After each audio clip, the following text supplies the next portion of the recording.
రోడ్లు సరిగ్గా లేక ఇబ్బందులు పడుతున్నామని స్థానికులు రోడ్డెక్కారు. ఏలూరు వంగయ్యగూడెం రోడ్డు గుంతలు పడి మడుగులుగా మారాయని ఆవేదన వ్యక్తం చేశారు.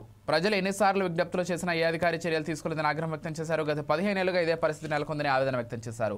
ప్రభుత్వాలు మారాయి కానీ పరిస్థితి మాత్రం మారలేదని వాపోయారు. ఇప్పటికైనా ప్రభుత్వం స్పందించి చర్యలు చేపట్టాలని కోరారు.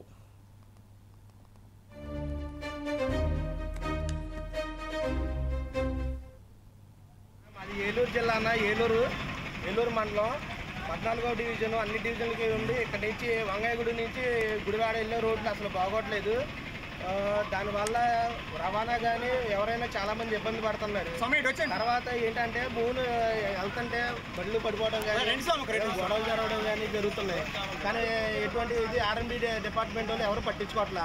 దీనివల్ల ఏంటంటే మాకు చాలా ఇబ్బంది అవుతుంది. బాలింతలు కానీ ప్రెగ్నెంట్ లేడీలు కానీ వెనకాల చూస్తే క్యాన్సర్ హాస్పిటల్ ఉంది. క్యాన్సర్ హాస్పిటల్లో ఉన్న పేషెంట్లు కానీ ఎటువంటి ఇదన్నా సౌకర్యాలు లేకపోవడం జరుగుతుంది. కానీ ఎటువంటి ఇదైనా ఆర్మీ డిపార్ట్మెంట్ వాళ్ళు పట్టించుకోవట్లా. గోతులు పడుతున్నాయి, మరమ్మతులు చేస్తున్నారు, మళ్ళీ చేస్తున్నారు కానీ కొత్త రోడ్లు అనేది శాంక్షన్ చేయట్లా. దానివల్ల ఏంటంటే మాకు చాలా ఇబ్బందికరంగా జరుగుతుంది. ఆల్రెడీ మన చంటి అన్నయ్య గారికి చెప్పాము, దృష్టిలో పెట్టాము, త్వరలో చేపిస్తానని చెప్పని అన్నారు.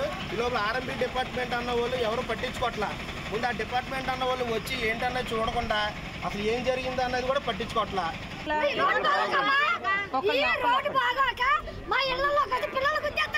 మాది ఏలూరు జిల్లా ఏలూరు మండలం 14వ డివిజన్.